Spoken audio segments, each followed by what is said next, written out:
Assalamualaikum warahmatullahi wabarakatuh.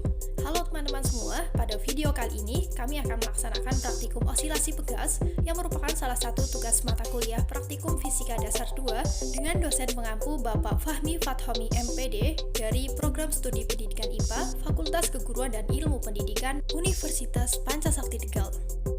Namun sebelumnya, izinkan saya untuk memperkenalkan anggota dari kelompok 3 Praktikum Fisika Dasar 2. Untuk yang pertama ada Farah Hikmah Cahyani, kemudian yang kedua ada saya sendiri Ismi Arianti Husnul Hatimah, dan yang ketiga ada Antika Tafrijiah. Dalam kehidupan sehari-hari, pegas memiliki peranan penting. Sebagai contoh, pegas dapat kita jumpai pada sepeda motor, di mana pegas pada sepeda motor sering disebut atau dikenal dengan nama shockbreaker. Dengan adanya shockbreaker ini, maka kita merasa nyaman ketika mengendarai sepeda motor. Hal ini terjadi karena shockbreaker tersebut memiliki sifat elastisitas atau kembali ke bentuk semula, seperti sifat pegas pada umumnya. Pegas tidak hanya dimanfaatkan pada sepeda motor, tetapi pada semua kendaraan yang kita gunakan. Pegas merupakan salah satu contoh benda elastisitas. Contoh benda elastis lainnya adalah karet mainan. Ketika kita menarik karet mainan sampai batas tertentu, karet tersebut bertambah panjang. Jika tarikan tersebut dilepaskan, maka karet akan kembali ke panjang semula. Demikian juga ketika kita merentangkan pegas, pegas tersebut akan bertambah panjang. Tetapi ketika dilepaskan, panjang pegas akan kembali seperti semula. Oleh karena banyaknya kejadian dalam kehidupan sehari-hari yang melibatkan prinsip pegas, maka percobaan ini penting untuk dipahami, sehingga dapat mengaplikasikannya dalam kehidupan sehari-hari. Tujuan dilaksanakannya praktikum kali ini yaitu untuk mencari konstanta pegas pada osilasi pegas, kemudian untuk menentukan rata-rata konstanta pegas, dan untuk menentukan nilai pertambahan panjang pegas, serta periode pegas. Untuk alat yang akan kami gunakan pada praktikum kali ini diantaranya yaitu ada statif, kemudian ada pegas, kemudian ada beban dan penggantung, kemudian ada stopwatch, dan ada penggaris. Untuk cara kerjanya yaitu sebagai berikut. Yang pertama yaitu menyiapkan alat-alat percobaan, kemudian merangkainya sesuai skema. Kemudian, memasang pegas pada statif dan mengukur panjangnya menggunakan penggaris. Setelah itu, menggantungkan massa beban seberat 50 gram pada pegas. Lalu diukur kembali menggunakan penggaris dan mencatat hasilnya pada tabel pengamatan. Setelah itu, memberi simpangan pada pegas dengan cara menarik beban ke bawah sejauh kurang lebih 3 cm, kemudian melepaskan beban tersebut agar berayun sebanyak 20 kali, sambil menyiapkan jam henti untuk mengukur waktu osilasi. Kemudian, menuliskan hasilnya pada tabel pengamatan, waktu yang dibutuhkan untuk 20 ayunan kembali ke titik asal.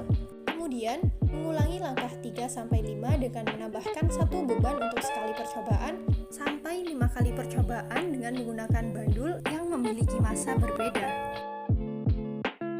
Setelah itu, menghitung nilai konstanta pegas dari pertambahan panjang pegas dan menghitung nilai konstanta pegas dari periode pegas beserta rata-ratanya. Berikut merupakan data pengamatan dari praktikum yang telah kami lakukan. Untuk yang pertama yaitu ada data pengamatan mengenai pertambahan panjang pegas, kemudian yang kedua ada data pengamatan mengenai periode pegas. Untuk analisis data berdasarkan percobaan yang telah kami lakukan, didapatkan nilai konstanta pegas dari pertambahan panjang pegas. Untuk nilai konstanta pegas yang pertama sebesar 0 Newton per meter, kemudian yang kedua ada 12,5 Newton per meter, yang ketiga 11,6 Newton per meter, yang keempat 8,5 Newton per meter, kemudian yang kelima 8,1 Newton per meter, sehingga didapatkan nilai konstanta rata-rata sebesar 8,14 Newton per meter. Untuk analisis data mengenai konstanta pegas dari periode pegas, didapatkan nilai konstanta yang pertama yaitu sebesar 0 Newton per meter, kemudian yang kedua sebesar 1,038 Newton per meter, yang ketiga 0,782 Newton per meter, yang keempat 0,871 Newton per meter, yang kelima 0,882 Newton per meter, sehingga didapatkan nilai konstanta rata-rata sebesar 0,7146 Newton per meter.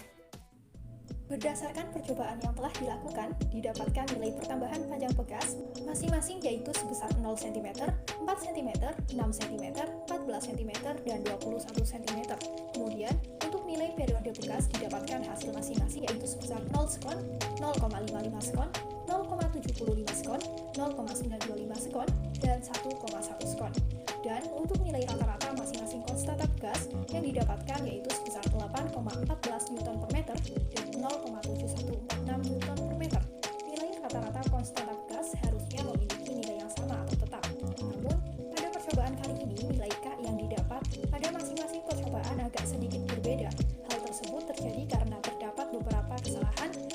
terjadi saat percobaan dilakukan. Di antaranya yaitu kesalahan saat membaca skala, pengaruh gaya gesek udara, maupun kesalahan lain yang mungkin terjadi saat percobaan. Berdasarkan praktikum yang telah dilakukan, didapatkan kesimpulan bahwa nilai periode pegas yang didapatkan dari rumus T sama dengan T per N, di mana nilai T masing-masing yang didapat saat percobaan dilakukan yaitu sebesar 0 sekon, 11 sekon, 15 sekon, 18,5 sekon, dan 22 sekon. Kemudian, untuk nilai N atau jumlah ayunan yang kami gunakan, yaitu bernilai konstan atau sebesar 20 kali. Untuk hasil masing-masing periode yang kami dapat, yaitu sebesar 0 sekon, 0,55 sekon, 0,75 sekon, dan 0,925 skon, dan 1,1 skon.